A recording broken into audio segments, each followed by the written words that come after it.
পূর্ব বর্ধমান জেলা তৃণমূল ছাত্র পরিষদের উদ্যোগে সবার শিক্ষা সবার সরস্বতী 2026 শীর্ষক জেলাস্তরীয় বাগদেবী সম্মান ও পুরস্কার বিতরণ অনুষ্ঠান মহাসমারোহে অনুষ্ঠিত হলো বর্ধমান টাউন হলে।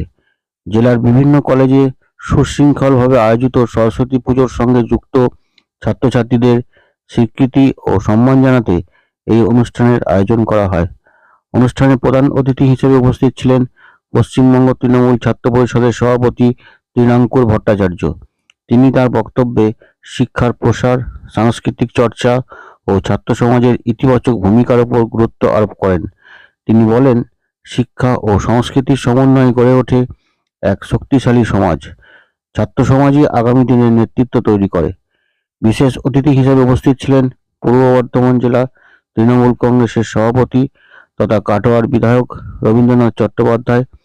উপস্থিত ছিলেন বিধায়ক খোকন দাস, অপূর্ব চৌধুরী, মধুসূদন ভট্টাচার্য, তৃণমূল ছাত্র পরিষদের সহসভাপতি ত্রিনাথ দাস এবং বিডিএর চেয়ারম্যান উজ্জ্বল প্রামাণিক।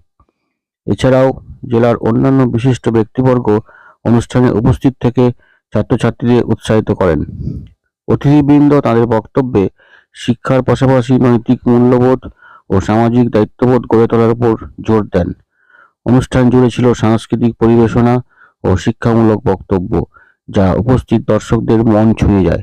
জেলার বিভিন্ন প্রান্ত থেকে আগত ছাত্রছাত্রীদের উচ্ছ্বাস ও অংশগ্রহণে অনুষ্ঠানটি হয়ে ওঠে এক প্রাণবন্ত মিলন মেলা। এই আয়োজনের মাধ্যমে পূর্ব বর্ধমান জেলা তৃণমূল ছাত্র পরিষদ শিক্ষার আলো ও সাংস্কৃতিক চেতনাকে আরও সুদৃঢ় করার বার্তা তুলে ধরেছে। চয়ন বার্তা নিউজ।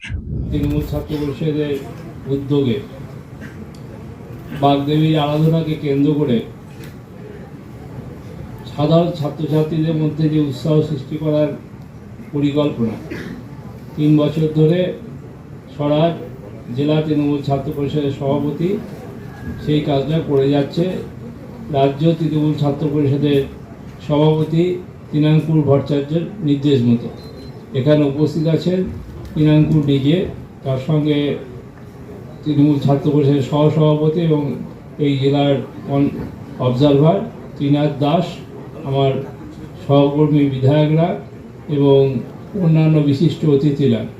মূলত ছাত্র রাজনীতির ওপরেই ভবিষ্যৎ নির্ভর করে একটা রাজনৈতিক দলের, কারণ নতুন রক্ত সঞ্চালিত না হলে একটা দল নতুন করে সংগঠিত হয় না।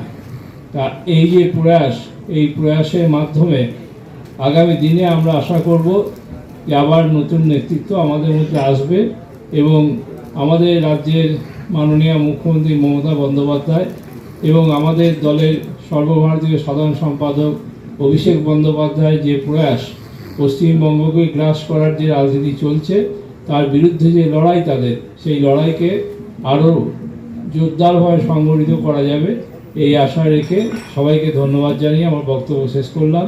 নমস্কার। জয় হিন্দ, বন্দে মাতরম। তৃণমূল কংগ্রেস জিন্দাবাদ, মমতা বন্দ্যোপাধ্যায় জিন্দাবাদ, অভিষেক বন্দ্যোপাধ্যায় জিন্দাবাদ, তৃণমূল ছাত্র পরিষদ জিন্দাবাদ। আমি এই সবার শিক্ষা সবার সরস্বতীকে ধন্যবাদ জ্ঞাপন করছি যারা আছেন তারা প্রত্যেককে। আমার এখানে সম্মানীয় জেলার সভাপতি রবিদা রয়েছে, সম্মানীয় জেলার চেয়ারম্যান রয়েছেন, আমি তাকে কৃতজ্ঞতা জানাই। আমার বাকি খোকন দাস স্থানীয় বিধায়ক, যিনি এত সুন্দর করে এটা সাজিয়েছেন, একটা জোরে হাততালি তার কাম্য। এত সুন্দরভাবে এই যে রেডিমেড হয়েছে আমার নিজের খুব ভালো লেগেছে। আমি বিশ্বাস করি এখানে অনেক ভালো ভালো অনুষ্ঠান হবেন।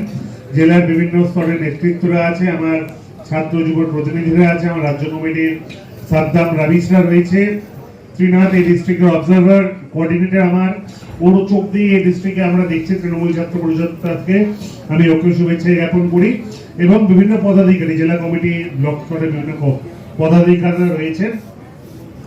আজকে প্রধানত দুটো মিটিং, সদস্যরা এসেছেন, ছাত্র বন্ধুরা এসেছেন, তারা কিন্তু একটু ধৈর্য ধরে আমাদের কিন্তু 8 ঘন্টা 35 মিনিট সময় দিতে হবে এই প্রাইজ ডিস্ট্রিবিউশন হওয়ার পর। প্রাইজ ডিস্ট্রিবিউশন আমরা দুটো পার্টে করছি। প্রথমে লিডারশিপরা আছেন তাদের হাত দিয়ে কিছু প্রাইজ আমরা দেওয়াচ্ছি, আর সেকেন্ড হাফে ছাত্র লিডারশিপ যারা আছে তাদের হাত দিয়ে আমরা প্রাইজগুলো দেওয়াবো। জেলার বিভিন্ন লিডারশিপ আছে তাদেরকে সঙ্গে নিয়ে। তাই অনুরোধ করব কেউ চলে যাবেন না। বিষয়টা দ্বিতীয় পর্ব যেটা সোশ্যাল মিডিয়া একটা কনক্লেভ আমরা করছি, আপনারা দয়া করে সেটা একটু মনোযোগ সহকারে দেখবেন, কারণ এটা অত্যন্ত গুরুত্বপূর্ণ।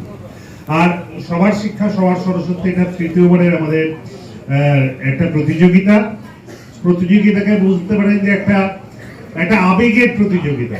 সরস্বতী পুজো আমরা প্রত্যেক বছর আমাদের কলেজ বিশ্ববিদ্যালয়ে করি, যদিও তারপরও নাকি অনেকে বলেন, বিভিন্ন রাজনৈতিক দলের নেতৃত্বরা দিল্লি থেকে উড়ে এসে, যে বাংলায় নাকি সরস্বতী পুজো হয় না, দুর্গা পুজো হয় না।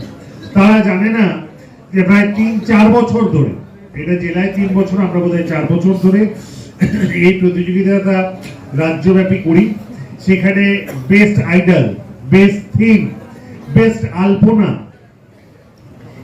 বেস্ট চিন্তা ভাবনা, এরকম বেস্ট প্যান্ডেল, এরকম বিভিন্ন ভাবে আমরা প্রায় 12-14 খানা ক্যাটেগরিতে বিভিন্ন কলেজ বা বিশ্ববিদ্যালয়ে যারা আমাদের টুর্নামেন্টে পার্টিসিপেট করে তাদেরকে সঙ্গে নিয়ে আমরা এই টুর্নামেন্টটা, এই প্রতিযোগিতা করি। জেলায় জেলায় যেমন পুরস্কার হয়, তেমন রাজ্য জুড়ে আমাদের পুরস্কারটা প্রত্যেক বছর 21শে ফেব্রুয়ারি ভাষা দিবসের দিন হয়। আমরা এবছরে 21শে ফেব্রুয়ারি ভাষা দিবসের দিন কলকাতায় করবো রাজ্যস্তরীয় সেরাদের পুরস্কার। সেখানে আমি জানি এই বর্ধমানেরও পুরস্কার রয়েছে এবারের মধ্যেও, আমি নিশ্চয়ই সেটা পরে রিভিল করবো কোন বিভাগে তারা পেয়েছে। এবং আমি এখানে বর্ধমান ইউনিভার্সিটি এবং এই জেলায় সরস্বতী পুজোর চল অনেক প্রাচীন, তাই আমি বিশ্বাস করি এই সবার শিক্ষা সবার সরস্বতীর মধ্যে দিয়ে নিশ্চিতভাবে দেবী সরস্বতীকে আমরা যেভাবে আরাধনা করি, তাকে যেভাবে বিদ্যার দেবী বলি, এবং আমরা মনে করি আমাদের যারা স্কুল পড়ি বা কলেজ পড়ি, মায়ের কাছে হয়তো একটু আমাদের বই খাতাটা 2 দিন যদি থাকে তবে বোধহয় আশীর্বাদ বেশি পাওয়া যায়। আমি তেমন এই সবার শিক্ষা সবার সরস্বতী এই প্রোগ্রামের মধ্যে দিয়ে আমি কামনা করছি আবার কদিন পর বাংলায় তো বিভিন্ন বহিরাগতরা আসবেন, তারা আমাদের বিভিন্ন কটু কথা শোনাবেন, বাংলা সংস্কৃতি নিয়ে খারাপ কথা বলবেন, এইগুলো হয়তো আমরা অভ্যস্ত হয়ে গেছি। কিন্তু মায়ের কাছে আমরা প্রার্থনা করি মা সরস্বতী আমাদের সেই আশীর্বাদ দিন, সেই ভরসা দিক, যাতে বাংলার এই সুষ্ঠু পরিবেশকে তারা নষ্ট করতে না পারে। বাংলার এই সুন্দর পরিবেশ, বাংলা সংস্কৃতি, বাংলার ঐতিহ্যকে রক্ষার দায়িত্ব আমাদের নিতে হবে। আমরা সকলে মিলে বলি, জয় জয় দেবী চারে চারে সারে, কুচিতে শোভিত মুক্তা হারে, বিনা রঞ্জিত পুস্তক হস্তে, ভগবতী ভারতী দেবী নমস্তে। সরস্বতী মহাভাগে বিদ্যে কমলে লোচনে, বিশ্বরূপে বিশালাক্ষে বিদ্যান্দেহি নমস্তে। ভদ্রকালই নমো নিত্যান, সরস্বত্যই নমঃ নমঃ। বেদ বেদাঙ্গ বেদান্ত বিদ্যাস্থানেব। এবছর আমরা প্রত্যেকবার এই সরস্বতী মন্ত্র দিয়ে আমরা শিক্ষার আলোক জ্বালাই।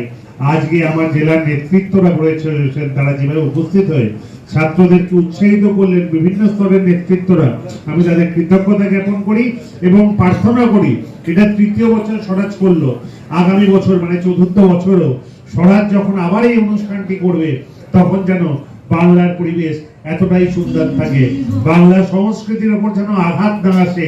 মা সরস্বতী সকলকে শিক্ষিত করুক, বিরোধীরা শিক্ষিত করুক, তারা মুখের ভাষা সঠিক করুক, বাংলা সংস্কৃতিকে রক্ষা করুক। এই ছোট্ট কথা বলে আমার প্রথম পর্বের বক্তব্য শেষ করছি। দয়া করে কেউ চলে যাবেন না, আজকে সোশ্যাল মিডিয়ার মিটিংটাতে আপনাদের সকলের উপস্থিতি একান্তভাবে কম। একটা জোরে হাত তালি সমাজ এবং শহীদ টিমের জন্য যারা এত সুন্দর কাজ করেছে। বিচারকদের আমি ধন্যবাদ জ্ঞাপন করি, বিচারকদের কাজটা অনেক কঠিন, কখনোই বিতর্কের ঊর্ধ্বে সেটা হয় না, কিন্তু তার মধ্যে বিচারকরা সাজিয়েছেন, ধন্যবাদ জ্ঞাপন করি। আমি অনুরোধ করি কিছু প্রাইজ অন্তত আমাদের লিডারশিপদের হাত দিয়ে দেওয়ার জন্য। Thank you. আজকে আমরা চলে এসেছি রাজলক্ষ্মী কনস্ট্রাকশনের নিউ প্রজেক্ট রাজ ইনক্লেভসে। এটি অলমোস্ট 52 কাঠা এরিয়া নিয়ে তৈরি হচ্ছে। এটির 2টি ব্লক, ব্লক এ তে রয়েছে 12 ফ্লোর আর ব্লক বি তে রয়েছে 4 ফ্লোর। এখানে আপনারা পেয়ে যাচ্ছেন বাজেট অনুযায়ী 1 BHK, 2 BHK and 3 BHK flat.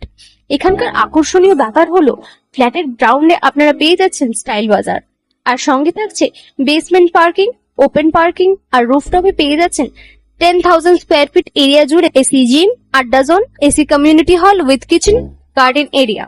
আর 24/7 আপনারা পেয়ে যাচ্ছেন CCTV security, water supply, power backup, common utilities, maintenance office, আরো কত কি। আর তাছাড়াও আপনারা পেয়ে যাচ্ছেন ব্লক বি তে সুইমিং পুল ফেসিলিটিস। বাইরে থেকে তো আপনারা অলমোস্ট সবই দেখলেন, এবার পালা আপনাদের একটা রুম ট্যুর দেওয়ার। এটা হলো 3 BHK, 1187 স্কোয়ার ফিট। এখানে আপনারা পেয়ে যাচ্ছেন 3টে বেডরুম।